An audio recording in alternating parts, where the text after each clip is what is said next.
الحمد لله الذي هدانا إلى صراط المستقيم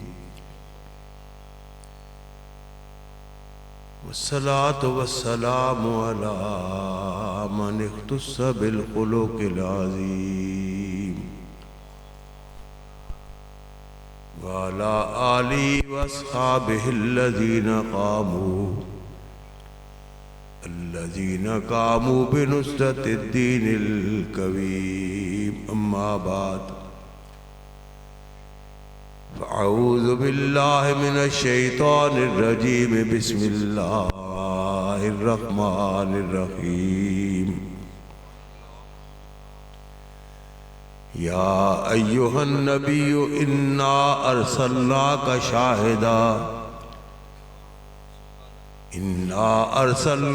شاهدا ومبشرا ونذيرا وداعيا إلى الله بإذنه وسراجا منيرا. صدق الله العظيم. اس تیرے اندوہ میں اے مسلم اندوہگی، اس تیرے اندوہ میں اے مسلم اندوہگی، دیر سے موجود ہے خود رحمت للعالمین.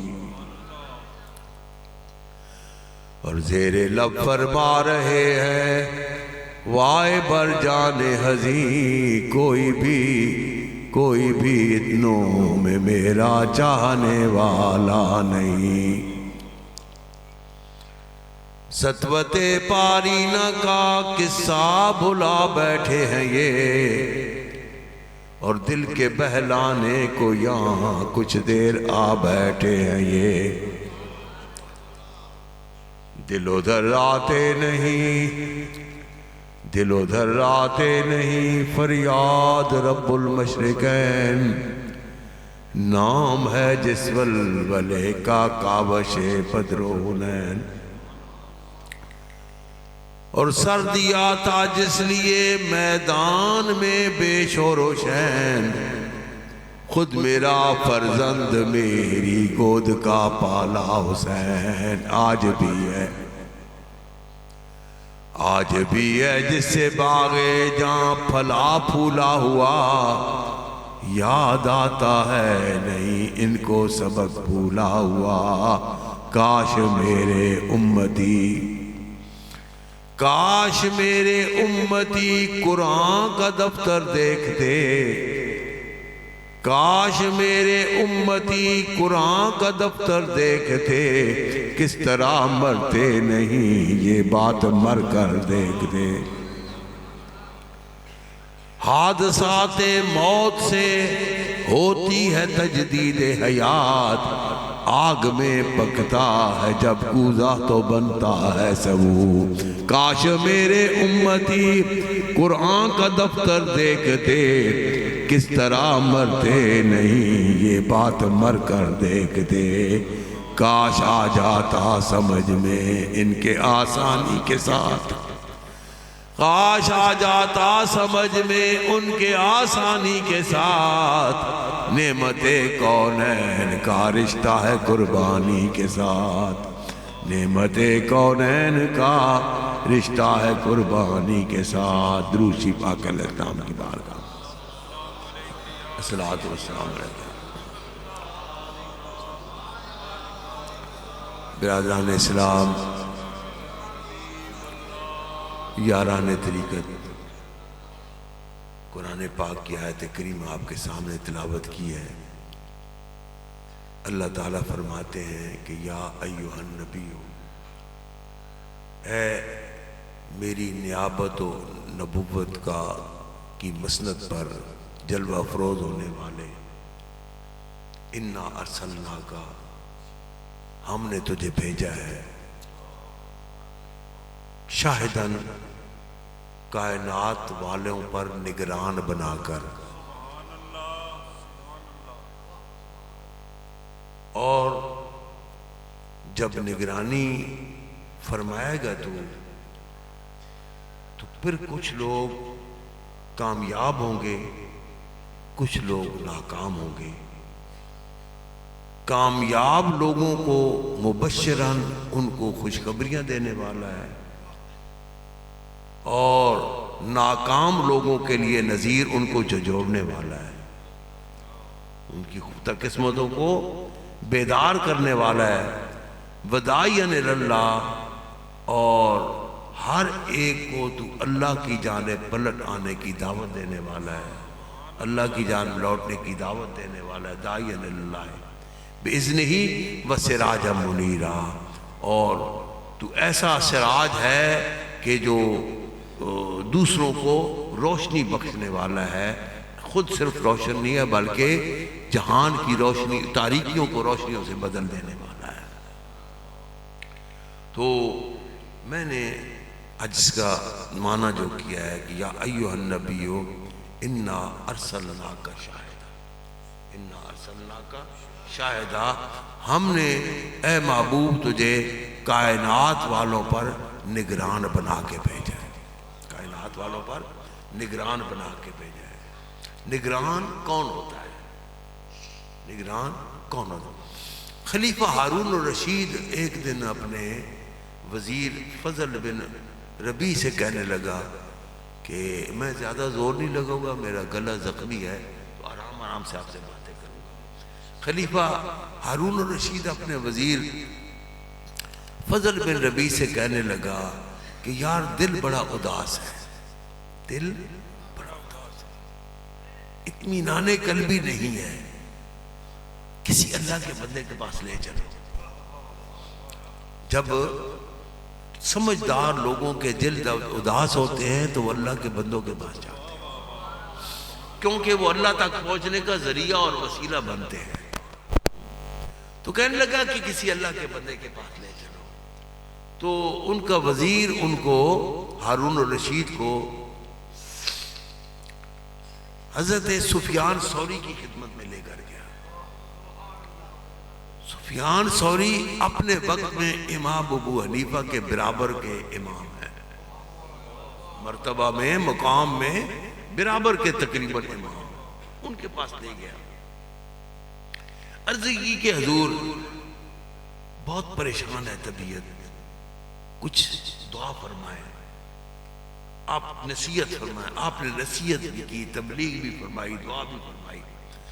آخر میں ہارون نے کہا کہ جناب کچھ خدمت پیش کی، وہ آپ نے قبول کی۔ وہاں جو مسافر آنے والے ہوتے تھے، جو طلباء آنے والے ہوتے تھے، ان کے لیے باہر نکل کے ہارون کہتا ہے کہ فضل طبیعت سیر نہیں ہوئی، طبیعت سیر نہیں۔ اندر سفیان ثوری رحمت اللہ علیہ نے یہ بات سن لی، فرمایا کہ فضل امیر المومنین کو فضائل کے پاس لے کے جاؤ، امیر المومنین کو فضائل کے پاس لے کے جاؤ۔ فضائل جو کبھی ڈاکو تھا اور بغداد کا کوئی علاقہ ان کے ڈاکوں سے بچا ہوا نہیں تھا، ایک سوداگر کے راستے میں بیٹھا ہوا تھا۔ سوداگر جب اس جنگل میں داخل ہوا تو سرائے کے مالک نے کہا کہ یہاں سے فوجی ساتھ لے لے، محافظ۔ کیوں؟ وہ تیرے قافلے کی حفاظت کریں گے، آگے فضائل ڈاکو کا علاقہ ہے، کوئی قافلہ اس کے ڈاکوں سے بچ کے نہیں جا سکتا۔ تو کہنے لگا کہ میں نے اپنے ساتھ محافظ رکھا ہوا ہے۔ انہوں نے کہا اونٹوں پر تیرا سامان ہے، کچھ نوکر چاکر ہے، خدمت گزار، ان میں مجھے محافظ تو کوئی نہیں نظر آتا۔ اس نے کہا یہ قاری قرآن میرا محافظ ہے۔ آپ نے قرآن تلاوت کی، یہ قاری قرآن میرا محافظ ہے۔ وہ مذاق کرنے لگا، سرائے کا مالک ہنسنے لگا کہ دیکھو کیسا پاگل شخص ہے۔ جب جنگل شروع ہوا تو آپ نے فرمایا ہاں قاری صاحب تلاوت شروع کر دیں، قاری صاحب تلاوت شروع کر دیں۔ قاری صاحب نے الحمد سے تلاوت شروع کر دی۔ جہاں عین فضائل ڈاکہ ڈالنے کے لیے تاڑ لگائے بیٹھا تھا، جب اس کے قریب پہنچے تو قاری صاحب تلاوت کر رہے تھے، الم یان للذین ان تخشع قلوبہم لذکر اللہ وما نزل من الحق ولا یکونوا کالذین اوتوا الکتاب من قبل فطال علیہم الامد ثم قست قلوبہم وکثیر منہم فاسقون۔ کیا اہل ایمان کے لیے وقت نہیں آیا کہ ان کے دل جھک جائیں اللہ کے سامنے؟ الم یعن للذین ان تخشع قلوبہم لذکر اللہ وما نزل من الحق، اللہ کے ذکر کے سامنے اور اس کے حکم کے سامنے جھک جائیں، اور کہیں وہ ان لوگوں کی مانند نہ ہو جائیں جن کو ان سے پہلے کتابیں عطا کی گئی تھی۔ کچھ عرصہ تو انہوں نے اپنی کتابوں پر، تورات و انجیل و زبور پر عمل کیا، لیکن پھر ان کے دل سخت ہو گئے، انہوں نے ان احکام کو بھلا دیا، اور ان میں سے بہت سے وہ تھے جنہوں نے فسق کی روش اختیار کر لی، نافرمانی کا راستہ اختیار۔ بس یہ سننا تھا کہ کبھی کبھی زندگیوں میں عجیب انقلاب پیدا ہو جاتا تھا۔ فضیل کے زندگی میں بھی ایسا انقلاب آیا کہ جن کے ڈاکے مارے ہوئے تھے گھر جا کر ان کو اپنے مال، ان کے مال لوٹائے، اور پھر ایسی توبہ کی۔ جب آیت کریمہ اتری نا کہ یا ایھا الذین آمنوا توبوا الی اللہ توبۃ نصوحا، تو حضرت سعد بن معاذ رضی اللہ عنہ نے پوچھا کہ یا رسول اللہ مت توبۃ النصوح، یہ توبۃ النصوح کیا ہے؟ تو آپ نے فرمایا اے توبۃ صادقۃ جازمۃ تمحو ما قبلھا من السیئات، ایسی پکی اور سچی توبہ اس سے پہلے جو کچھ تیرے کرتوت ہے سب کو حرف غلط کی طرح مٹا کے رکھ دے، تیرے سارے گناہوں کو معاف مٹا کے رکھ دے۔ تو فضیل کی زندگی میں وہ انقلاب آیا کہ وہی فضیل جو لوگوں کے مال لوٹا کرتا تھا، پھر لوگوں کی زندگیوں کا امین بن گیا، لوگوں کی ایمان کا امین بن گیا، لوگوں کے اعمال کا امین بن گیا، لوگوں کے نظریات کا امین بن گیا، عقائد کا امین بن گیا۔ تو فضیل، حضرت سفیان ثوری نے کہا کہ اے فضل جاؤ امیر المومنین کو فضیل کے پاس لے کے جاؤ۔ جایا گیا، کنڈی کھٹکھٹائی، آپ نے اندر سے پوچھا مان کون ہے؟ تو کہا امیر المومنین۔ مالی بلے امیر المومنین، مجھے امیر المومنین سے کیا کام، اور امیر المومنین کا مجھ سے کیا غرض؟ تو وزیر نے کہا کہ دروازہ کھولتا ہے یا ہم توڑ کے اندر آئے ہیں؟ کنڈی کھولتا ہے یا ہم توڑ کے اندر آئے ہیں؟ تو آپ نے چراغ بجھایا، کنڈی کھولی اور دیوار کے ساتھ لگ کے کھڑے ہو گئے۔ ہارون رشید ایسے ٹٹوڑتے ٹٹوڑتے اندر جا رہا ہے، اس کا ہاتھ حضرت فضیل کے ہاتھ سے ٹکرا گیا۔ تو بادشاہوں کے ہاتھ نرم ہوتے ہیں، اس نرم ہاتھ کو آپ نے مسلا اور عرض کی کہ اے اللہ، جس طرح دنیا میں ان کو نرم رکھا ہوا ہے، قیامت کو بھی، آخرت میں بھی ان کو دوزخ کے عذاب سے محفوظ فرما لینا، ان ہاتھوں کو دوزخ کے عذاب سے محفوظ کر لینا۔ یہ سننا تھا کہ ہارون کے دل پہ اثر ہوا، اس نے غش کھایا، بے ہوش ہوا۔ جب ہوش آیا تو عرض کی حضور میں تو نصیحت کے لیے آیا ہوں، دل اداس تھا، آپ کے پاس آیا ہوں، کوئی نصیحت فرمائے۔ تو آپ نے فرمایا کہ ہارون تو رائی ہے اور باقی انسانیت تیری رعایا ہے، تو رائی ہے اور باقی اولاد آدم تیری رعایا ہے۔ رائی کا کام ہوتا ہے، چروائے کا کام ہوتا ہے کہ وہ اپنی بھیڑوں کی نگرانی کرتا ہے، دن دہاڑے ان کو بھیڑیوں سے محفوظ رکھتا ہے، جنگلی جانوروں سے محفوظ رکھتا ہے، ان کے چارے کا بندوبست کرتا ہے، اور رات کو حفاظت سے آ کے ان کو اپنی حویلی میں بند کرتا ہے۔ تو یہ لوگ تیری رعایا ہیں، تو ان کا رائی ہے، ان کی عزتوں کی حفاظت کرنا تجھ پر فرض ہے، ان کی مال کی حفاظت کرنا تجھ پر فرض ہے، ان کی جان کی حفاظت کرنا تجھ پر فرض ہے۔ تجھ پر فرض ہے کہ تو ان کی ایک ایک ضرورت کا خیال رکھے، تجھ پر فرض ہے تو ان کی ایک ایک ضرورت کا خیال رکھے۔ تو اللہ تعالیٰ نے فرمایا یا ایھا النبی انا ارسلناک شاہدا، ہم نے تجھے کل کائنات کا والی اور نگران بنا کے بھیجا ہے، ہم تجھے کل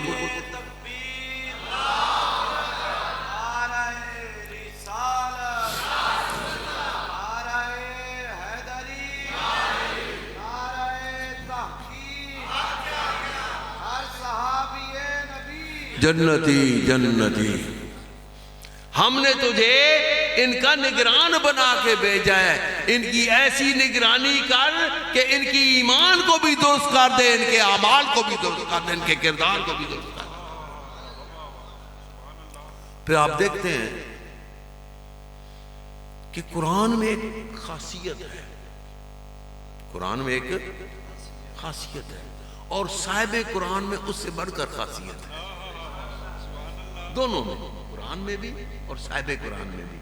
صاحب قرآن کو جو محبت سے دیکھ لیتا ہے اور قرآن کو جو پیار سے سن لیتا ہے، دونوں کی زندگیوں میں انقلاب آ جاتا ہے، ان کی زندگیوں کے دھارے بدل جاتے ہیں، وہ کیا سے کیا بن جاتے ہیں، وہ کیا سے وہ ان پڑھ چرواہے دنیا کو اخلاق سکھانے والے بن جاتے ہیں۔ ہم نے تاریخ آپ نے تو نہیں پڑھی ہوگی، شاید کسی نے پڑھی کو چند دوستوں نے پڑھی ہوگی کہ جتنے بھی مسلم ملک ہیں آج 50 کے قریب، ہر جگہ اللہ کے نیک بندوں کے ذریعے اسلام پھیلا، لیکن یہاں فوجی بھی آئے، یہاں فوجی بھی آئے، طاقت بھی استعمال کی گئی یہاں، لیکن جزائر شرق الہند، انڈونیشیا، ملیشیا، وہ ایسے ملک ہیں جہاں 12 فوجیوں کا دستہ بھی نہیں آیا۔ مولا وہاں کوئی فوجی نہیں آئی، کوئی یلغار نہیں ہوئی، کوئی لڑائی نہیں ہوئی۔ ان لوگوں نے کیسے اسلام قبول کیا کہ آج تقریباً 1/3 مسلمان جو ہیں وہاں جزائر شرق الہند میں ہیں۔ پوری دنیا میں جو 1.5 ارب ہے نا، قریب 1/3 کے قریب مسلمان ان میں انڈونیشیا اور ملیشیا اور جزائر شرق الہند جو آس پاس ہیں وہاں کے بستے ہیں۔ وہاں کیسے اسلام آیا؟ وہاں مسلمان تجارت کے لیے آیا کرتے تھے، وہاں مسلمان عرب تجارت کے لیے آیا کرتے تھے، معنی جاہلیت میں بھی آتے تھے، بعد از اسلام بھی آئے۔ جب اسلام قبول کرنے کے بعد آئے تو ان کی زندگیوں میں انقلاب تھا، ان کے طور طریقے، سوداگری کے ہر چیز کا طریقہ انقلاب تھا۔ انہوں نے کہا تجھے کیا ہو، تمہیں کیا ہو گیا، تم تو کوئی اور تھے اب کچھ اور بن گئے ہو۔ تو انہوں نے کہا کہ اس کی مثال میں دیتا ہوں، حضرت جعفر طیار رضی اللہ تعالی عنہ نجاشی کے دربار میں تقریر کر رہے تھے۔ حضرت ام سلمہ فرماتی ہیں کہ جب نجاشی کے پاس بکے والے گئے کہ ہمارے کچھ نوجوان سر پھرے یہاں آ گئے ہیں، تو ہمیں واپس کر تاکہ ہم ان کی اصلاح کر سکیں۔ تو اس نے کہا اتنے لوگ جو مکہ چھوڑ کے اپنا شہر میرے پاس، تو معاملہ کوئی اہم ہے، بادشاہ سے آنا تھا۔ اس نے کہا کہ نہیں ایسے نہیں، کل دربار لگاؤں گا، تمہیں بھی بلاؤں گا، انہیں بھی بلاؤں گا، دونوں کا معاملہ سنوں گا، پھر فیصلہ کروں گا۔ کہتی ہے کہ حضرت ام سلمہ رضی اللہ تعالیٰ عنہ روایت فرماتی ہے کہ ہمارے پاس قاصد آ گیا کہ کل دربار میں تم نے آ کے بادشاہ کے سامنے اپنی بات پیش کرنی ہے، مکے والوں کا جواب دینا ہے۔ دوسرے سے فرماتی کہ ہم نے سوچا کہ ہماری نمائندگی کون کرے گا، ہماری نمائندگی کون کرے گا؟ تو پھر آخر فیصلہ کیا وہی کرے گا جس نے نبی کے ساتھ ایک ہی گھر میں پرورش پائی ہو، جس نے نبی کی گود میں پرورش پائی ہو، جس کا خون اور نبی کا خون ایک ہو، جس کا خون اور نبی کا خون ایک ہو، وہی ہماری نمائندگی کرے گا۔ تو ہمارے ساتھ جعفر تیار تھے، ہم نے کہا کہ کل تو نے نمائندگی کرنی ہے۔ آپ نے دوسرے دن بادشاہ کے دربار میں ایک تقریر فرمائی تھی، فرمایا کہ اے بادشاہ، ایوہ الملک، اے بادشاہ، کننا قومن جاہلیہ، ہم نرے ہی بدو تھے، نرے ہی جاہل تھے، کننا قومن جاہلیہ۔ یہ تو تھی ہم، کیا ہم عقیدہ کے بھی جاہل تھے کہ نعبد الاسنام، ہم بتوں کی پوجا کرتے تھے، اپنے ہاتھ سے گھڑتے پتھر اور پھر اس کو سجدہ شروع کر دیتے، اتنا بھی شعور نہیں تھا جو اپنی شکل کے لیے بھی ہمارا محتاج ہے اس کی ہم عبادت کر رہے ہیں، اپنے ہاتھ سے کرتے۔ یہ ہم میری عقیدے کی خرابی تھی، اور عمل کی خرابی کیا تھی کہ ہم جھوٹ بولتے تھے، ہم کم کاروبار میں دھوکہ کیا کرتے تھے، ہم جوا کھیلتے تھے، ہم شراب پیتے تھے، ہم بدکاری کرتے تھے سر عام، ہم بے حیائی کرتے تھے، ہم پڑوسیوں کے حقوق کی حفاظت نہیں کرتے تھے، ہم ان کے ساتھ اچھا سلوک نہیں کرتے تھے، ہم یتیموں کا مال کھاتے تھے، جو ہم میں سے طاقتور ہوتا وہ کمزور کا مال ہڑپ کر لیتا۔ اے بادشاہ، ہماری یہ حالت تھی کہ اللہ کو ہماری حالت پہ رحم آ گیا، اللہ کو ہماری بات پر رحم آ گیا۔ فَبَعَثَ فِينَا رَسُولًا مِّنْ أَنفُسِنَا، اس نے ہماری ہدایت کے لیے ہم میں سے رسول مبعوث کر دیا، اس نے ہماری ہدایت کے لیے ہم میں سے۔ پھر جب وہ رسول مبعوث ہوا تو اس نے ہمیں کیا کیا کہ اللہ کے سوا کسی کی عبادت نہ کرو، اللہ کے سوا کسی کی عبادت نہ کرو اور اس کے ساتھ کسی کو شریک نہ ٹھہراؤ. لا تعبدوا الا اللہ, اللہ کے سوا کسی کی بندگی نہ کرو. ولا تشرکوا بہ شیئا, اور کسی کو اس کا شریک نہ بناؤ. یہ تو تھی عقیدے کی اصلاح اور اعمال کی اصلاح. اس نے فرمایا کہ برائی مت کرو, جھوٹ مت بولو, کم مت تولو, یتیم کا مال مت کھاؤ, اپنے پڑوسیوں کے ساتھ اس نے سلوک کرو, کمزوروں کے ساتھ زیادتی نہ کرو, شراب مت پیو, جوا نہ کھیلو, بے حیائی کے کام نہ کرو. اے اللہ, اے بادشاہ, جب اس نے ہمیں یہ دعوت دی تو ہم نے اس کی دعوت پر لبیک کہا, آمناؤ وصدقناؤ, ہم نے اس پر ایمان بھی لائے اور اس کی تصدیق کر دی. جب ایمان لائے اور تصدیق کر دی تو پھر کیا ہمارے اندر انقلاب آیا؟ ہم نے جھوٹ بولنا چھوڑ دیا, ہم نے یتیموں کا مال کھانا چھوڑ دیا, ہم نے کمزوروں کے ساتھ زیادتی کرنا چھوڑ دی, ہم نے شراب پینا چھوڑ دی, ہم نے جوا کھیلنا چھوڑ دیا, ہم نے بدکاری کرنا چھوڑ دی. اے بادشاہ, جب ہم نے یہ سب کچھ کیا تو ہماری قوم ہماری دشمن بن گئی, ہماری قوم ہماری دشمن کر دی. فَظَلَمُونَا وَعَقَرُونَا وَضَيَّقُونَا, انہوں نے ہم سے زیادتیاں کی, ہم پر جبر کیا, حتیٰ کہ مکہ کی زمین کو ہم پر تنگ کر دیا. جب ہم پر تنگ کر دیا تو ہم اپنے آقا کے حکم سے خرجنا الی دیارک, تیرے گھر کی تیرے جو ہے شہر کی جانب ہم نکلے مکہ سے کہ یہاں ہمیں سکون ملے گا, یہاں ہمیں امن ملے گا. تو یہ برائیاں تھی اس وقت جب رسول اللہ صلی اللہ علیہ وسلم مبعوث ہوئے. ان معاملات میں آپ نے نگرانی فرمانی تھی, اور نگرانی ایسی فرمائی جیسے میں عرض کر رہا تھا, صحابہ کے اخلاق سے, صحابہ کے کردار سے 1/3 دنیا میں آج جو مسلمان ہیں ان کا حصہ جو ہے وہ بغیر کسی فوجی قوت لشکر کشی کے وہ حصہ مسلمان ہوا, ایمان قبول کیا. فرمایا کہ یا ایھا النبی انا ارسلناک شاہدا, اے میرے محبوب میں نے آپ کو دنیا کا نگران بنا کے بھیجا ہے. دنیا کا یہ یقین رکھا کرے کہ ہمارا آقا ہمارا نگران ہے. یہ یقین رکھے کہ ہمارا آقا ہمارا نگران ہے, ہمارا سب کچھ اس کے سامنے ہے, تب ہی تو وہ نگرانی کر سکے گا نا. وَجَعَلْنَاكُمْ أُمَّةً وَسَطًا لِتَكُونُوا شُهَدَاءَ عَلَى النَّاسِ وَيَكُونَ الرَّسُولُ عَلَيْكُمْ شَهِيدًا. اے مومنین, ہم نے تمہیں امت وسط بنایا ہے تاکہ تم تمام دوسری قوموں پر گواہ بنو اور تمہارا رسول تم پر گواہ بنے, تمہارا رسول تم پر گواہ بنے. تو فرمایا یا ایھا النبی انا ارسلناک شاہدا, ہم نے تمہیں نگران بنا کے بھیجا ہے, ہم نے تجھے نگران بنا کے بھیجا ہے. اب جن کی تو نگرانی کر رہا ہے, جن کی تو نگرانی کر رہا ہے, ان میں 4 طبقات کے لوگ ہوں گے, 4 طبقات کے. ایک وہ جو ایمان بھی لانے والے ہوں گے, اعمال صالح کرنے والے بھی. پہلا گروہ کون ہوگا؟ ایمان لانے والا بھی ہے, اعمال صالح کرنے والا بھی ہے. دوسرا گروہ کون ہے؟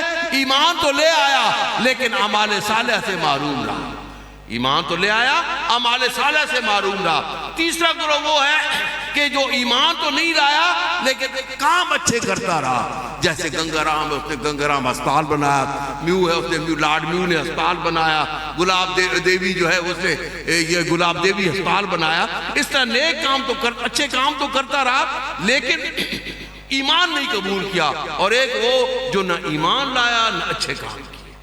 چوتھا طبقہ وہ ہے جو ایمان لایا اور اچھے کام بھی نہیں کیے. اب پہلا طبقہ جو ہے, یہ قرآن پاک کی وہ درس پر جب 14 سپارے پہنچا, ہم سب کن درس دے رہا ہوں یارانہ طریقت وہ, تو جب 14 سپارے پہنچا تو وہاں اللہ تعالیٰ فرماتے ہیں کہ ربما یود الذین کفروا لو کانوا مسلمین, کہ بہت سے لوگ ہوں گے جو یہ پسند کریں گے. کتنے لوگ یہ پسند کریں گے, ہائے کاش, جو جنہوں نے کفر کیا, ہائے کاش کہ ہم مسلمان ہو چکے ہوتے. اب اس کے پس منظر میں یہ ہے کہ جب کفار جہنم میں جل رہے ہوں گے, جب کفار جہنم, یہ آپ کو ہمارے پیر صاحبان غلط فہمیوں میں ڈال دیتے ہیں کہ آؤ ہمارے مرید بن جاؤ اور سیدھے تم جنت میں جاؤ گے. اس غلط فہمی میں نہ رہنا. اللہ تعالیٰ فیصلہ فرماتے ہو, کیا فرمایا؟ ربما یود الذین, اس کا پس منظر کیا ہے کہ جہنم میں کافر بھی ہوں گے اور مومن بھی ہوں گے. جہنم میں اور مومن کون ہوں گے؟ جو اللہ کو بھی مان رہے ہوں گے, اللہ کے رسول پر بھی ایمان لانے والے ہوں گے. مومن اللہ کے رسول پر بھی, کافر بھی ہوں گے اور مومن بھی ہوں گے. تو اس وقت کافر تانا ماریں گے ان کو, اوے جلنا ہی تھا، اوے جلنا ہی تھا تو دنیا میں تو ہماری طرح عیاشی کر لیتے اور دنیا میں بھی اپنے آپ کو تکلیف دیتے رہے، اور یہاں جیسے ہم جل رہے ہیں ایسے تم جل رہے ہو، کیا فائدہ تمہارے ایمان لانے کا؟ اتنے میں اللہ تعالیٰ کے حکم سے مومنین کو جہنم سے نکال کے جنت میں پھینک دیا جائے گا۔ جب ان کو جنت میں پھینکا جائے گا تو اس وقت کہیں گے کفار کہ لو کانو مسلمین، ہے کاش ہم نے بھی اس وقت اسلام قبول کر لیا ہوتا تو تھوڑی سی سزا اٹھانے کے بعد۔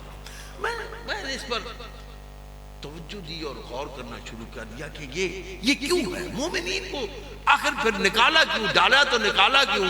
اور نکالنا تھا تو ڈالا کیوں؟ اللہ رب العزت تو سوچ آخر اس نتیجے پر پہنچا کہ اللہ رب العزت نے 2 حکم دیے تھے اولاد آدم کو۔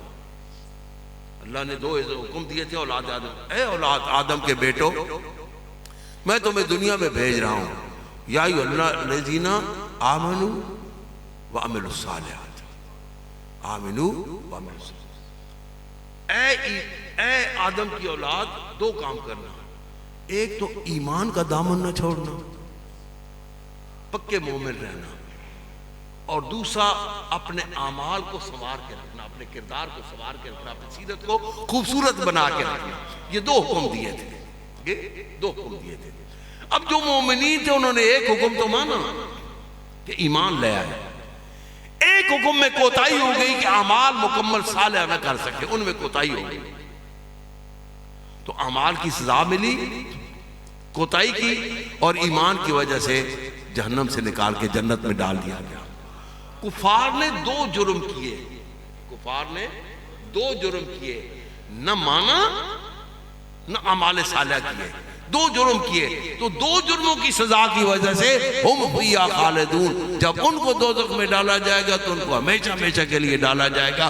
جب یہ ان کو پتہ چلے گا کہ وہ تو عارضی آئے تھے نکل گئے اور ہم ہمیشہ ہمیشہ کے لیے، اس وقت کہیں گے ربما یود الذین کفروا لو کانوا مسلمین، ہائے کاش کہ ہم بھی اسلام قبول کر لیا ہوتا۔ اللہ تعالیٰ فرماتے ہیں کہ یا ایھا النبی انا ارسلناک شاہدا، انا ارسلناک شاہدا، ہم نے تمہیں نگران بنا کے بھیجا ہے۔ نگران بنا کے بھیجا ہے، کون سا نگران؟ کی مبشرہ جو ایمان لانے والے، عمل صالح کرنے، اطاعت کے ہیں، قربانیاں دینے والے، ان کو خوشخبریاں سنا دے، یا ابا بکر، یا عمر، یا عثمان، یا علی، یا طلحہ، یا زبیر، یا سعید، یا عبد الرحمن بن عوف، تمہیں بشارت ہو تمہارے لیے جنت واجب ہو گئی۔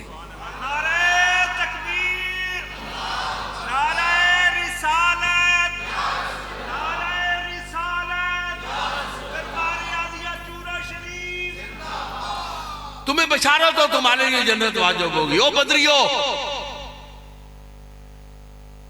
بے سر و سامانی کی عالم میں اللہ کے دین کی سربلندی کے لیے، اپنے رسول کا ساتھ دینے کے لیے قربان جاؤں۔ جب بدر کا مشورہ ہو رہا تھا نا تو رسول اللہ صلی اللہ علیہ وسلم نے پوچھا کہ کیا کریں، تو شاہنامے میں حفیظ جالندری کہتے ہیں کہ ابو بکر و عمر نے عرض کی اے ہادی دوران، ابو بکر و عمر نے عرض کی اے ہادی دوران، ہمارے مال و جان اولاد سب کچھ آپ پر قربان۔ یہ مہاجر تھے دونوں، اب تیسرے مہاجر اٹھے مقداد، اٹھ کر عرض کی اے سرور عالم، نہیں ہے قوم موسیٰ کی طرح کہہ دینے والے ہم، کہا تھا اس نے اے موسیٰ ہمیں آرام کرنے دے، خدا کی نعمتیں ملتی ہیں ان سے پیٹ بھرنے دے، خدا کو ساتھ لے جا اور باطل سے لڑائی کر، ہمارے واسطے خود جا کے قسمت آزمائی کر، معاذ اللہ مسیل امت موسیٰ نہیں ہیں ہم، جہاں میں پیروان دین خط مرسلی ہیں ہم، اور ہمارا فخر یہ ہے ہم غلامان محمد ہیں، ہمیں باطل کا ڈر کا زیر دامان ہے، ہمیں باطل کا ڈر کیا؟ زیر دامان محمد ہے، غلامان محمد جان دینے سے نہیں ڈرتے، یہ سر کٹ جائے یا رہ جائے کچھ پرواہ نہیں۔ نعرہ تکبیر، نعرہ رسالت، نعرہ رسالت۔ یہ تو مہاجرین کی جانب تھا جواب، رسول اللہ صلی اللہ علیہ وسلم نے سکوت اختیار فرما لیا. انصار مدینہ کی جانب سے حضرت سعد اٹھتے ہیں اور کہتے ہیں یا رسول اللہ آپ نے سکوت اختیار فرما لیا، شاید آپ ہمارے جواب کے منتظر ہیں. فرمایا کہ ہاں، عقبہ کی گھاٹی میں جو عہد ہوا تھا وہ مدینہ کے اندر دفاع کا تھا، ہم باہر نکل کر مقابلہ کرنے والے ہیں، اس لیے تمہارا مشورہ ضروری ہے. تو قربان جب حضرت سعد نے کہا یا رسول اللہ جو آپ چاہتے ہو آپ کا اللہ چاہتا ہے، کر جو آپ چاہتے ہو آپ کا اللہ چاہتا ہے، کر گزرے، ہم ہر حال میں آپ کا ساتھ دیں گے. حتیٰ کہ ہمیں ساتھ لیے ہوئے آپ سمندر کے کنارے پہنچ گئے اور سمندر کے اندر داخل ہو گئے تو ہم بھی آپ کے پیچھے پیچھے سمندر کے اندر داخل ہو جائیں گے، خواہ ہماری جانیں چلی جائیں، ہمارے سرداروں کی ہلاکت ہم برداشت کر لیں گے، بستیوں کی تباہی ہم برداشت کر لیں گے، ہم اپنے بچوں کا خون برداشت کر لیں گے، لیکن یا رسول اللہ کبھی آپ سے آنکھ نہیں پھیریں گے، کبھی آپ سے احد میں جب زخمی ہوئے تھے نا سعد بن ربیع رضی اللہ تعالیٰ عنہ، تو زخمیوں کو جب اکٹھا کیا گیا، سعد نہیں تھے، رسول اللہ صلی اللہ علیہ وسلم نے فرمایا کہ میرے ساتھ کو کوئی بلاؤ، میرے ساتھ کو کوئی لے کر آؤ. سب آواز دینے کے لیے ہے. عمر فاروق کی آواز بلند تھی، آواز لگے یا سعد یا سعد. جب یہ کوئی جواب نہیں دے سکتے تھے، بہت زیادہ زخمی تھے، 70 کے قریب زخم لگے ہوئے تھے. حضرت عمر فاروق نے فرمایا دکھی رگ کو چھیڑا، اے یا سعد اللہ کے رسول تمہیں سلام کہتے ہیں، اللہ کے رسول تمہیں سلام کہتے ہیں، تمہارا پوچھتے ہیں. تو پورا زور لگا کے کہا اے عمر اللہ کے رسول کی خدمت میں میرا سلام عرض کر دینا، اور عرض کر دینا یا رسول اللہ سعد نے عقبہ کی گھاٹی میں جو عہد کیا تھا نا اللہ کے نام پر آپ کے ساتھ، اس عہد پر اپنی جان قربان کر کے چلا جا رہا ہے دنیا سے، اس عہد پر اپنی جان قربان کر کے جا رہا ہے. اور مدینے والوں کو میرا پیغام پہنچا دینا، اے مدینے والوں آگ کی پپلیوں میں بھی سانس باقی ہے، تو اللہ کے رسول کو آنچ نہ آنے دینا. یہ قربانیاں تھی نا جس کی وجہ سے ایک چیز یاد رکھے گا کہ پوری تاریخ انسانیت میں پہلی اسلامی جنگ ہے جو خالص نظریہ اسلام کی بنیاد پر لڑی گئی. پہلے بھی جنگ اسلام کے لیے تھی، داؤد علیہ السلام نے جو لڑی، موسیٰ علیہ السلام نے، لیکن ان کے پیچھے قبائلی عصبیت بھی تھی، یا کوئی قبیلے کی طاقت رسول اللہ صلی اللہ علیہ وسلم کے پاس نہیں تھی، کوئی وہاں سے کوئی وہاں سے کوئی وہاں سے کوئی کدھر سے آیا، رسول اللہ صلی اللہ علیہ وسلم کی خدمت حاضر ہوا، ایمان لایا اور ایک جماعت بن گیا، اور ایک جماعت بن گیا. یعنی مسلم کبھی بھی ایک قوم نہیں، ایک امہ ہے. مسلمان قوم نہیں ہے، امت ہے. باقی سب مذاہب جو وہ قومیں ہیں، لیکن مسلمان ایک امت ہے. تو اس کا نتیجہ پھر یہ نکلا کہ میرا اللہ فرماتا ہے کہ اے انسانوں والذین آمنوا، والذین آمنوا، پہلے جو ایمان لائے، پہلے جو ایمان لائے، والذین آمنوا وہاجروا، پھر انہوں نے ہجرت کی، پھر انہوں نے ہجرت کی، وجاہدوا فی سبیل اللہ، پھر انہوں نے اللہ کی راہ میں جہاد کیا غلبہ دین کے لیے. فرماتے ہیں کہ یہ تین ایک جانب صفات ہے، دوسرا والذین آووا ونصروا، جب یہ مہاجر ہو کر آئے تو وہ لوگ جنہوں نے ان کو پناہ دی، ونصروا، اور جب یہ بدر میں آئے تو ان کی مدد کے لیے ان کے ساتھ آ کر کھڑے ہو گئے. اولئک ھم المؤمنون حقا، اولئک ھم، یہ ہے حقیقی مومن. ان کی ایمان پر شک بھی نہ کرنا، جو شک کرے گا وہ بھی اپنے ایمان سے فارغ اپنے آپ کو سمجھے. ان جو مہاجر صحابہ ہیں اور وہ انصار صحابہ، مہاجر صحابہ، انصار صحابہ، اور خصوصاً یہ جس بارے میں بتایا جائے بدر کے بارے میں، وہ 313 جو ہیں ان کے بارے میں ارشاد ہے کہ وہ حقیقی مومن ہے. اللہ تعالیٰ فرمایا وہ حقیقی مومن ہے. ان کے بارے میں ذرا شک بھی کرے گا، ذرا بے ادبی بھی کرے گا تو اپنے ایمان کا محاسبہ کر لے، ایمان سے فارغ ہو جائے گا. ان میں حضرت طلحہ بھی ہیں، حضرت زبیر بھی ہیں. حضرت طلحہ اور زبیر کی حضرت امام علی سے جنگیں بھی ہوئی ہیں، علی سے جنگیں بھی ہوئی ہیں. ایک جگہ وہ تھی کہ پیچھے پڑھ رہا تھا تو وہاں تھی کہ جو دنیا میں ایسے مومن جب جنت میں پہنچیں گے نا تو دنیا میں جو ان کے دلوں میں ناراضگیاں تھیں وہاں ان سے وہ ناراضگیاں بھی دور کر دی جائیں گی، وہاں ان کی وہ ناراضگیاں بھی دور کر دی جائیں گی. یہ غالباً سورہ انبیاء میں ہے یا کہ اس کے قریب کہیں ہیں. تو ان کی ناراضگیاں دور کر دی جائیں گی.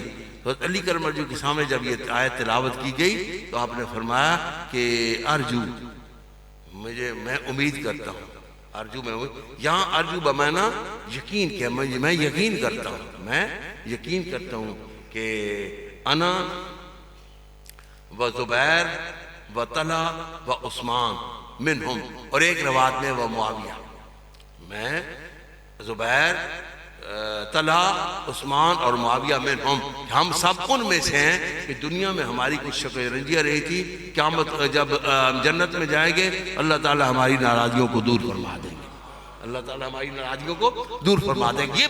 یہ بدریوں کا مقام کو نگرنا اولئک ھم المؤمنون حقا، یہ ہے حقیقی مومن۔ فرمایا یا ایھا النبی انا ارسلناک شاہدا، اے میرے محبوب میں نبی، میں نے تجھے بھیجا ہے اولاد آدم پر نگران بنا کر بھیجا ہے، اولاد آدم پر نگران بنا کے بھیجا ہے، اور جو تیری نگرانی میں آ جائے اس کو بشارت دینے والا بنا کے بھیجا ہے، اس کو خوشخبریاں سنانے والا بنا کے بھیجا ہے۔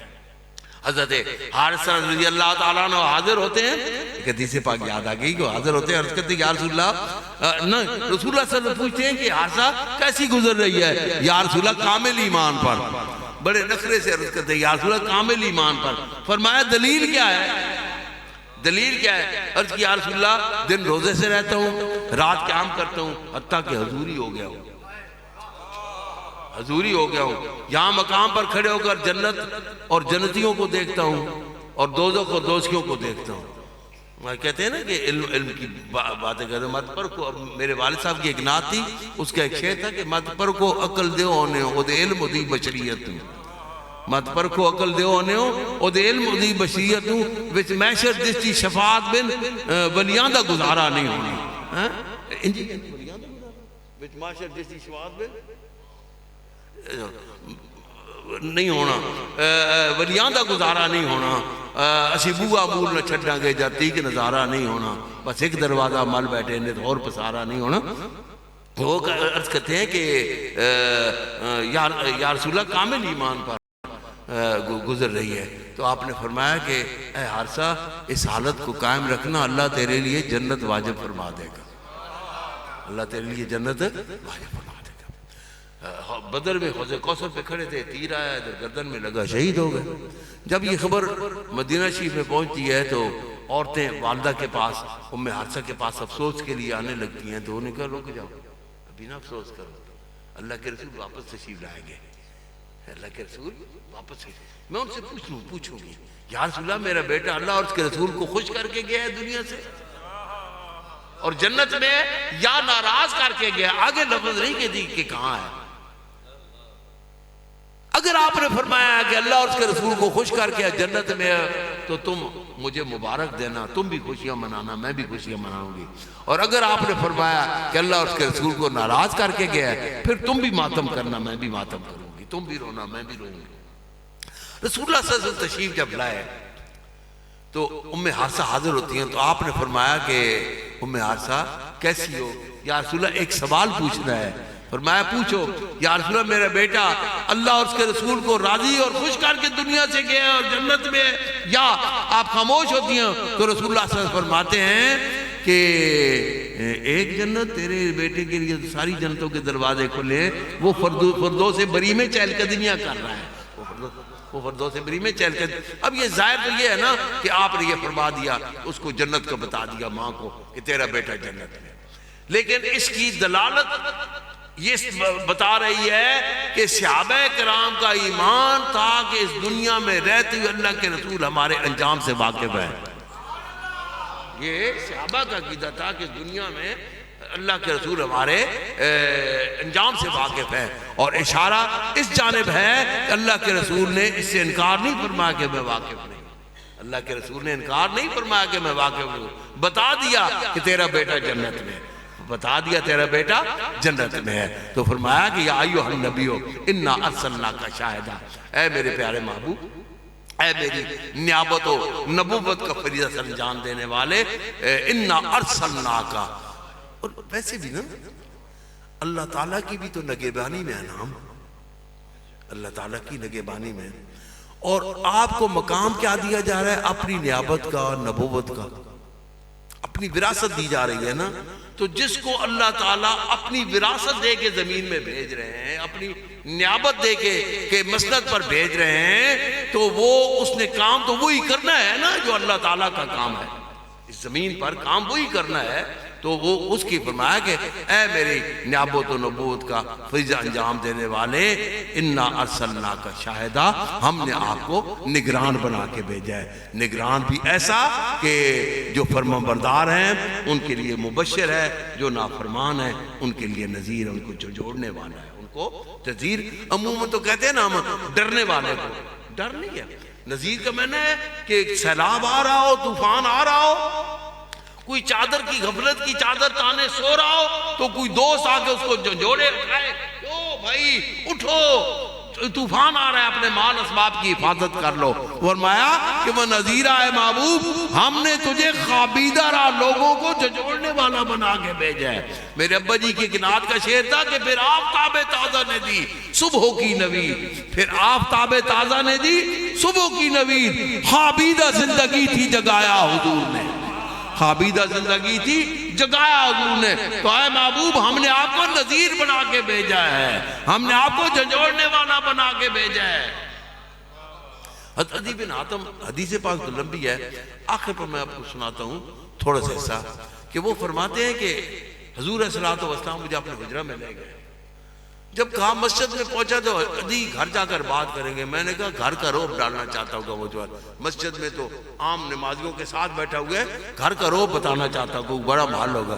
گیا تو چھوٹا سا حجرہ تھا، حجرہ میں سادہ سی چٹائی بچھی ہوئی تھی، چٹائی پر اپنی چادر بچھا دی، چٹائی پر اپنی چادر بچھا، مجھے اس پر بیٹھنے کے لیے کہا آپ چٹائی پر بیٹھ گئے۔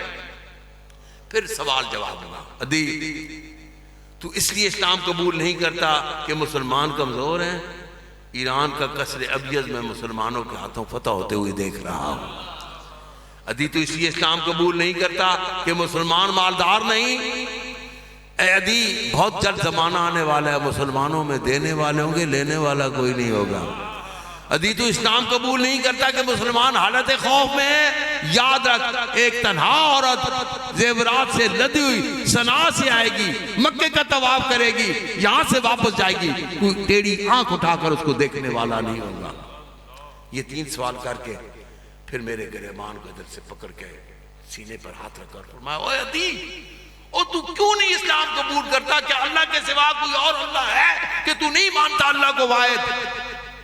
یہ جھنجھوڑنا تھا کہ میری قسمت بدل گئی، اور میں پکار اٹھا کہ اشہد ان لا الہ الا اللہ واشہد ان محمدا عبدہ ورسولہ۔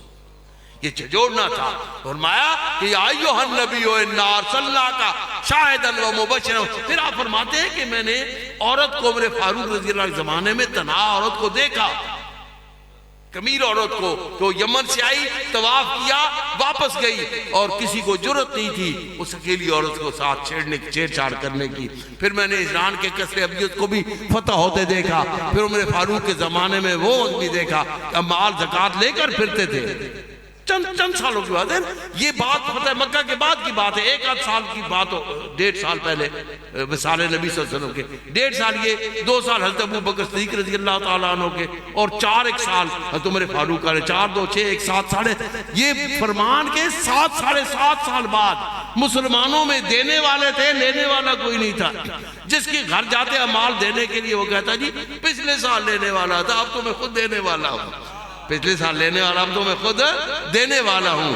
فرمایا کہ یہ ساری پیشن گوئیاں میں نے پوری ہوتے ہوئے اپنی آنکھوں سے دیکھی ہیں۔ عدی فرماتے ہیں تو جھنجھوڑا جب تو رسول اللہ صلی اللہ علیہ وسلم فرمایا انا ارسلناک شاہدا ومبشرا ونذیرا، اے میرے محبوب ہم نے آپ کو نگران بنا کے بھیجا، نگران ایسا کہ جو کامیاب ہیں ان کو خوشخبریاں سنا دے، اور جو ناکامی کا راستہ اختیار کرنے انہوں کو بار بار پکڑ پکڑ کے جو حدیث پاک ہے، اب مجھے پوری ذہن میں نہیں ہے، اس کا مفہوم ذہن میں ہے کہ رسول اللہ صلی اللہ علیہ وسلم ہے کہ میری اور میری امتی کی مثل ایسے ہو کہ ایک وہ برائی میں دھستا چاہے، وَإِنِّي لَآخُذُهُ بِوَجُودِي، میں اس کو اس کے ہزار بند سے پکڑ کر پیچھے سے کھینچ رہا ہوتا ہوں، ہزار بند سے پکڑ کر پیچھے سے کھینچ رہا ہوتا ہوں۔ یہ کیفیت ہے کہ انا ارسلناک شاہدا و مبشرا و نذیرا، اے میرے محبوب ہم نے آپ کو شاہد بنا کے بھیجا، مبشر بنا کے بھیجا، شاہد ایسا کہ جو مبشر ہے اور نذیرا جھنجھوڑنے والا ہے انسانوں کے ضمیروں کو، وداعیا الی اللہ، وداعیا الی اللہ، اور اللہ کی جانب پکارنے والا ہے۔ نہ رسول اللہ صلی اللہ علیہ وسلم کی پوری تبلیغ دیکھ لیں، ایک جگہ بھی آپ نے اپنی ذات کی جانب نہیں بلایا، انسان اور انسانیت کو، انسانوں کو اللہ کی جانب بلایا۔ اور جتنے بھی انبیاء کرام کی تبلیغ پڑھ لیں، نوح علیہ السلام پہلے مبلغ ہیں، پہلے مبلغ نوح علیہ السلام ہیں، اور آخری خاتم النبی صلی اللہ علیہ وسلم ہے۔ تمام انبیاء جتنے بھی گزرے سب اللہ کی جانب بلاتے رہے، ایک ہی کلمہ راز تھا جو سب بتلاتے رہے، سوا ہو کر، تکلیفیں اٹھا کر، مصیبتیں برداشت کر کے ایک ہی کلمہ بتلاتے رہے، اور ایک ہی پیغام دنیا کو سناتے رہے، اور وہ کیا تھا؟ ان لا تعبدوا الا اللہ ولا تشرکوا بہ شیئا، تم اللہ کے سوا کسی کی بندگی نہ کرنا اور اس کا کسی کو شریک نہ ٹھہرانا۔ تو وداعیا الی اللہ، اے معبود تجھے لوگوں کو اللہ کی جانب بلانے والا بنا کے بھیجا، اللہ کی جانب بنانے والا بنا کے بھیجا۔ اور دوستو رسول اللہ صلی اللہ علیہ وسلم ہمارے لیے تشریف لائے تھے، ہمیں اللہ کی جانب بلانے والے۔ اگر ہم رسول اللہ صلی اللہ علیہ وسلم کے ساتھ اپنی دعوی محبت میں سچے ہیں، اپنے دعوی محبت میں سچے ہیں، اللہ تعالیٰ نے فرمایا قل ان کنتم تحبون اللہ فاتبعونی یحببکم اللہ ویغفر لکم ذنوبکم۔ یعنی اس میں ایک دعویٰ ہے کہ تم کہتے ہو کہ ہم اللہ سے محبت کرنے ہیں، قل ان کنتم تحبون اللہ، یہ دعویٰ ہے، یہ ہے دعویٰ۔ فاتبعونی، یہ اس دعویٰ کی کسوٹی ہے کہ تم صحیح ہو، دعویٰ میں سچے ہو یا جھوٹے ہو۔ کسوٹی کیا ہے؟ فاتبعونی، نبی پاک کا تتبع، نبی پاک کا تتبع۔ اب کسوٹی پر ہم پورے اتر گئے، کسوٹی پر ہم پورے اتر گئے تو پھر کیا ہے؟ یحببکم اللہ، نتیجہ یہ ہے، کسوٹی جب پورے ہوتے تھے تیسرا نتیجہ ہے، نتیجہ کیا ہے؟ یحببکم اللہ، اللہ تم سے محبت کرے گا، اللہ تم سے محبت، یہ نتیجہ ہے۔ اور انعام کیا ہے؟ یغفر لکم ذنوبکم، تم سے پہلے جتنے بھی اللہ ان کو معاف فرما دے گا۔ اس میں چار چیزیں ہیں، ایک دعویٰ ہے، ایک دعویٰ کی پرکھنے کی کسوٹی ہے، جو کسوٹی کا پورا اترتا ہے اس کے لیے نتیجہ ہے، اور نتیجے کے بعد انعام ہے، نتیجے کے بعد انعام ہے۔ اللہ تعالیٰ فرماتے ہیں یا ایھا النبی انا ارسلناک شاہدا و مبشرا و نذیرا و داعیا الی اللہ باذنہ و سراجا منیرا۔ آواز اس سراج منیر کے ساتھ اپنے دل کا تعلق لگاؤ، اپنے اعمال کا تعلق لگاؤ۔ یہی دعوت تھی جو اہل اللہ نے دی، نبی پاک صلی اللہ علیہ وسلم کے بعد آپ کے صحابہ نے دی، تابعین نے دی، تبع تابعین نے دی، اور جب تک یہ منصب حقیقت شناس لوگوں کے ہاتھ میں رہا، جب تک یہ منصب حقیقت شناس لوگوں کے ہاتھ میں رہا تو اسی جانب ان کی دعوت تھی، اور جب یہ مسند حقیقت ناشناس لوگوں کے ہاتھ میں آ گئی، ناواقف راہ لوگوں کے ہاتھ میں آ گئی، تو انہوں نے لوگوں کو بھی گمراہ کر دیا، خود بھی گمراہ ہوئے اور لوگوں کو بھی گمراہ کر دیا، لوگوں کو اپنی منزل سے بھٹکا دیا، لوگوں اپنی منزل سے بھٹکا دیا۔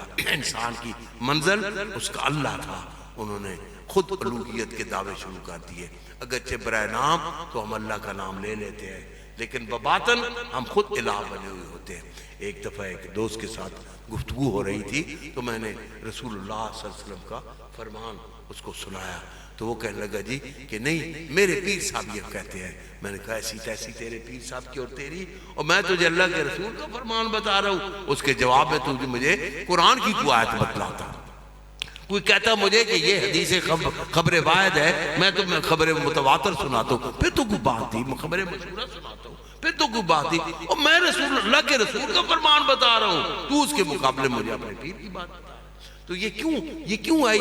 اس لیے کہ یہ مسند حقیقت ناشناس لوگوں کے ہاتھ میں آ گئی، جو خود ناواقف راہ ہے، جن کو نہ قرآن کا پتہ ہے، نہ قرآن والے کا پتہ ہے، نہ قرآن کے نازل کرنے والے کے طبیعت اور مزاج کا پتہ ہے، نہ وحی کا پتہ ہے، نہ وحی کے مزاج کا پتہ ہے، نہ جس کے ساتھ جس پر وحی نازل ہوئی، جس کے ذریعے وحی ہم تک پہنچی، نہ اس کا پتہ ہے۔ یہ کیوں؟ اس لیے کہ جن کے ذریعے وحی ہم تک پہنچی ہے۔ میں اکثر بتاتا رہتا ہوں کہ یہ جو آج کل ایک بکواسوں کا سلسلہ شروع ہوا ہے صحابہ کرام کے بارے میں کہتا ہوں کہ یہ سازش آج سے نہیں ہے، 1400 سال سے چل رہی ہے۔ جب سے عمر فاروق اور ابو بکر صدیق نے ابتدا کی اور عمر فاروق کے زمانے میں ایران فتح ہوا، مجوسیوں کا علاقہ، تب سے وہ سازشیں کر رہے ہیں کہ کوئی طریقہ ہو کہ ہم مسلمانوں میں گھس جائیں اور ان میں عقیدوں کی خرابیاں پیدا کر لیں، ان میں اعمال کی خرابیاں پیدا کر لیں، اور یہ چیزیں جو ہے وہ ہمارے اندر گھس کر ہمارے اور یہ انہوں نے سوچا کہ یہ صرف اس تب ہوگا کہ جب اللہ کے رسول کے صحابہ کی ذاتیں ان کے نزدیک مشکوک ہو جائیں گی، کیونکہ رسول اللہ کے صحابہ کی ذاتیں جب مشکوک ہو جائیں تو اسلام کیا رہے گا بھائی؟ پھر تو قرآن بھی مشکوک ہو جائے گا نا۔ وہی رسول اللہ صلی اللہ علیہ وسلم خود تو ہم نے نہیں سنا آپ سے کہ یہ قرآن ہے، یہ کس نے روایت کی؟ صحابہ نے روایت کی۔ اب حدیث بھی رسول اللہ صلی اللہ علیہ وسلم زبان مبارک سے نکلی، تلاوت ہوئی، قرآن بھی رسول اللہ صلی اللہ علیہ وسلم زبان مبارک سے تلاوت ہوا۔ صحابہ نے بتایا کہ رسول اللہ نے یہ فرمایا تھا کہ یہ قرآن ہے، اس کو قرآن میں یہ وہی الہی ہے، وہی منزل ہے، یہ قرآن میں اس کے داخل کرنی ہے، اور یہ وہی ہے، یہ بھی وہی، لیکن یہ مانوی وہی ہے، یہ مانوی، یہ حدیث پاک میں ہم نے شامل کرنا ہے اس کو۔ انہیں صحابہ کرام نے بتایا تھا، تو اگر صحابہ کرام پر ہی ہم شک کریں گے تو قرآن تو مشکوک ہو جائے گا، کیونکہ خصوصاً ایک آیت جس کا صرف ایک صحابی راوی ہیں، حضرت خزیمہ رضی اللہ تعالیٰ عنہ، اور حضرت زید وہ جمع ہی نہیں کر رہے تھے کہ جب تک دو گواہ نہ ملے میں جمع نہیں کروں گا۔ عمر فاروق رضی اللہ عنہ کا گزر ہوا تو آپ نے کہا زید جمع کر لو، تمہیں پتہ نہیں کہ خزیمہ ایک کی گواہی دو کے برابر، میں ایک کی گواہی دو کے برابر ہے، تو میں دوستوں کو بتا دوں گا ابو بکر صدیق افضل البشر بعد الانبیاء، یہ ہمارا پکا عقیدہ ہے، اور یہ عقیدہ میرا نہیں ہے، قرآن ہمیں دیتا ہے، یَعْتَلُ الْفَضْلِ مِنْكُمْ وَالسَّعَةِ، تم میں سے جو فضیلت والا ہے، مومنوں تم میں سے، تم سب میں سے، تمام صحابہ شامل ہے نا اس میں، تمام صحابہ میں سے جو فضیلت اولو الفضل منکم، وہ قسم نہ اٹھائے، اور قسم ابو بکر صدیق نے اٹھائی تھی، قسم توڑنے کو حکم دیا، قسم ابو بکر صدیق نے اٹھائی تھی، تو اللہ تعالیٰ نے فرمایا وَلَا يَعْتَلْ أُولُو الْفَضْلِ مِنْكُمْ وَالسَّعَةِ، تم میں سے جو وسعت مال، اور مال کا بھی قسم بھی مال کی وجہ سے اٹھائی تھی کہ میں فلاں کو مال نہیں دوں گا، میں فلاں کو مال نہیں دوں گا، دونوں کے اللہ تعالیٰ نبی وَلَا يَعْتَلْ الْفَضْلِ مِنْكُمْ وَالسَّعَةِ، تم میں جیسے فضیلت والا ہے اور مال والا ہے، وہ قسمیں نہ اٹھایا کرے کہ میں فلاں کو مال نہیں دوں گا۔ تو یہ وہ اتنی بڑی ہستی ہیں، حضرت امیر علیہ السلام، حضرت علی کرم اللہ وجہ، کتنی بڑی ہستی ہیں، رسول اللہ صلی اللہ علیہ وسلم کے قرب، آپ کے داماد، آپ کو سب کچھ، اور حضور صلی اللہ علیہ وسلم نے یہ درجہ بھی دیا کہ وَيُطَهِّرُكُمْ تَطْهِيرًا والا نبی پاک نے درجہ دیا۔ قرآن میں تو آیت ازواج مطہرات کے لیے نبی پاک نے یہ درجہ بھی دے دیا، کتنے بڑے درجات کے مالک، لیکن وہ بھی گواہی دیں گے ایک ہی ایک کے برابر، ایک ہی ایک کے برابر۔ ابو بکر صدیق گواہی دیں گے ایک ہی ایک کے برابر، لیکن خزیمہ رسول اللہ صلی اللہ علیہ وسلم نے اس آیت کی حفاظت کے لیے بھی بندوبست فرما دیا ہے، اور تجھے یہ مقام عطا کر دیا، گواہی تو ایک دے گا برابر دو کے ہوگی، گواہی تو ایک دے گا برابر دو کے ہوگی۔ تو یہ دین کو مشکوک کرنے کے لیے، دین کو مشکوک کرنے کے لیے اس قسم کی چیمے گوئیاں کرتے ہیں۔ میں دوستوں کو بتاتا ہوں کہ جس مولوی کا، جس پیر کا بات سن کر، کلام سن کر ایک معیار قائم کر لیں، تمہارے دل میں صحابہ کی گستاخی پیدا ہو جائے، صحابہ سے تھوڑا سا بغض پیدا ہو جائے، تھوڑا سا بے ادبی پیدا ہو جائے، یاد رکھو جھوٹا ہے، دجال ہے، مکار ہے، فریبی ہے، اور جس کا کلام سن کر تمہارے دلوں میں صحابہ کرام کی عزت، احترام اور محبت، واہ واہ پیدا ہو۔ جب ہم صحابہ کہتے ہیں اہل بیت خود بخود اس میں آ جاتے ہیں، ان میں عموم خصوص میں وجہ ہے، ہر اہل بیت صحابی ہے، ہاں ہر صحابی اہل بیت ہے، جب ہم صحابی کہتے ہیں اہل بیت خود بخود اس میں آ جاتے ہیں، شامل ہو جاتے ہیں۔ تو جی یہ کہتے ہیں کہ جس کے کلام سن کر آپ کے دلوں میں صحابہ کی بے ادبی پیدا ہو، یاد رکھیں کہ وہ فریبی ہے، وہ جھوٹا ہے، مکار ہے، بے ایمان ہے، دھوکے باز ہے، اس کا نہ اللہ سے کوئی تعلق ہے، نہ اللہ کے رسول سے کوئی تعلق ہے، نہ دین سے کوئی تعلق ہے۔ اور جس کا کلام سن کر آپ کے دلوں میں صحابہ کرام کی محبت پیدا ہو، ادب پیدا ہو، تمام صحابہ کی،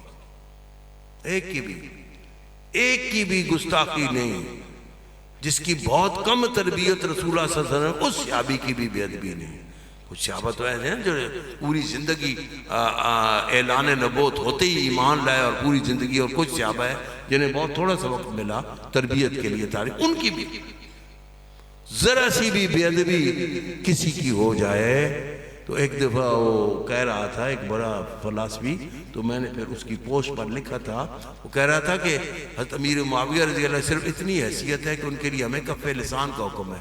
میں نے کہا بے وقوف، کہاں لکھا ہوا ہے ہمارے بزرگوں نے حضرت امیر معاویہ کے بارے میں کہا کف لسان کا حکم؟ صرف امیر معاویہ کا نام لے کر رضی اللہ عنہ، اور انہوں نے جہاں بھی کف لسان کہا ہے مشاجرات صحابہ کے بارے میں کہا ہے، جو صحابہ کے آپس میں معاملات ہیں وہاں کف لسان ہے پورے صحابہ کے۔ کیوں؟ کیونکہ جب تم تاریخ پڑھو گے اور تم اس پر سیکھ پا ہو سکتے ہو، تم کوئی گروہ ایک جانب بے ادبی کر سکتا ہے، کوئی گروہ دوسری جانب بے ادبی کر سکتا ہے، دوسری جانب بھی بے ادبی کے دروازے کھل سکتے ہیں، تو کسی جانب بھی بے ادبی کے دروازے نہ کھلیں۔ اس لیے مشاجرات صحابہ کے بارے میں ہمیں کف لسان کا حکم دیا گیا ہے۔ تو اس شخص کی بات، جس کی بات سن کر تمہارے دلوں میں اللہ کی محبت پیدا ہو، اللہ کے رسول کی محبت پیدا ہو، اور اللہ کے رسول کے صحابہ کی محبت پیدا ہو، عقیدت پیدا ہو، اور بے ادبی رخصت ہو، ان لوگوں کا کلام سنا کریں، دوسروں کی یہ پوسٹیں نہ دیکھا کریں۔ کیوں؟ آپ کوئلہ منہ پر نہیں ملتے، کوئلہ ہاتھ میں لے کر اپنے منہ پر نہیں ملتے، لیکن جہاں کوئلے کے ڈھیر لگے ہوں آپ اس کے پاس سے گزرے نا تو خود بخود اس کے ذرات آپ کے لباس کو سیاہ سیاہ کر دیتے ہیں، آپ کا چہرہ سیاہ سیاہ ہو جاتا ہے، اس کے ذرات کوئلے والی جگہ سے آپ گزرے ہیں۔ تو یہ کوئلہ ہیں، ان کے پاس سے بھی گزریں گے تو آپ کے دل پر جو ہے سیاہ جو ہے وہ دھوئیں کے دھبے، بے ادبیوں کے دھبے وہ پڑنا شروع ہو جائیں گے۔ اس لیے ہمارے شیوخ نے ہمیں فرمایا ہے۔ پھر دوسری بات یہ ہے کہ کیا ہمارے پاس اپنے اچھے لوگوں کے پاس حاضر ہوں، ان کی کمی ہے؟ کیوں چھپڑوں پانی ڈھونڈے جد نہر ہو گھر وچ وگدی، گھر میں دجلہ و فریاد بہ رہے ہوں تو ہم چھپڑیوں، گندی چھپڑیوں سے پانی تلاش، وہ وہاں کا پانی پئیں گے اور وہاں کے پانی سے غسل کریں گے؟ کیوں ان کے پاس جائیں؟ وہ تو جائیں تب نہ جب اپنے پاس کوئی کمی ہو، نہ اخلاق کی کمی، نہ کردار کی کمی، نہ عقیدے میں بدعقیدگی کی کوئی چیز چھینٹ بھی لگ سکتی ہے، تو ایسے لوگوں کے پاس بیٹھا کرے، ایسے لوگوں کی باتیں سنا کرے، ایسے لوگوں کو کلام سنا کرے۔ اللہ تعالیٰ سے دعا التجا ہے کہ مجھے اور آپ سب کو حق کی راہوں کا راہی بنے، اپنے دین کی اہمیت نصیب فرمائے، دین کی غیرت نصیب فرمائے، باطل فاسق قوتوں کے خلاف ٹکرانے کا عزم و حوصلہ نصیب فرمائے۔ آمین۔ واخر دعوانا الحمدللہ رب العالمین۔